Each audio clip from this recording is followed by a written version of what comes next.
ایک قوم جس کا نام مالی تھا یہاں آ کر آباد ہوئی، اور سنسکرت میں آباد ہونے کو استھان 4 وہ کہتے ہیں، یوں اس کا نام مالی استھان پڑ گیا جو رفتہ رفتہ مالیتان بن گیا، پھر وقت کے ساتھ ساتھ مالیتان، مولتان اور اب ملتان بن گیا ہے۔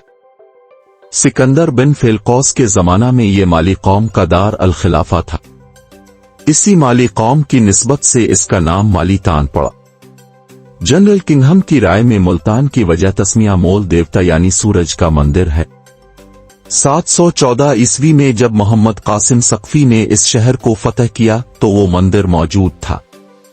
بلازری متوفی 875 عیسوی نے بھی سورت کے بت کا ذکر کیا۔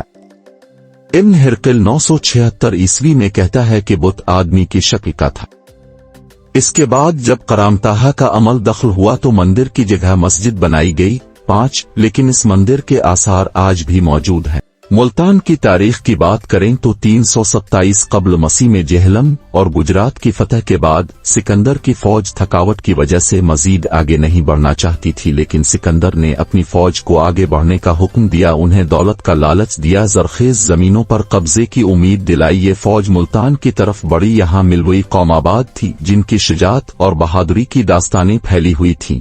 جب سکندری افواج ملتان پر حملہ آور ہوئیں تو اس قوم نے ڈٹ کر مقابلہ کیا۔ اس مہم کے دوران سکندر کی کمر میں تیر لگا جو ریڑھ کی ہڈی میں پیوست ہو گیا۔ حکما کی کوششوں کے باوجود یہ تیر نہ نکل سکا، اس پر انہوں نے تیر کا کچھ حصہ کاٹ دیا تاکہ سکندر جنگ جاری رکھ سکے۔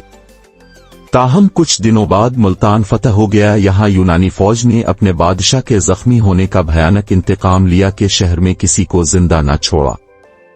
اسلامی تاریخ کی بات کی جائے تو ملتان کو سب سے پہلے 712 عیسوی میں محمد بن قاسم نے فتح کیا اور اسلامی سلطنت چھوٹی بنیاد رکھی۔ محمد بن قاسم کے بعد 997 عیسوی میں محمود غزنوی نے ہندوستان کو فتح کرنے کے ساتھ ملتان کو بھی فتح کیا اور اسے اپنی حکومت میں شامل کیا۔ 571 ہجری بمطابق 1175 عیسوی میں سلطان شہاب الدین محمد غوری نے خسرو ملک کو شکست دے کر ملتان پر قبضہ کر لیا۔ سلطان غوری کے بعد بے شمار خاندانوں نے اس کو اپنا پایا تخت بنائے رکھا، جن میں خاندان غلامہ، خاندان خلجی، خاندان تغلق، خاندان سادات، خاندان لودھی اور پھر مغلیہ سلطنت کے حکمرانوں تک۔ ملتان مسلم سلطنت کا حصہ رہا۔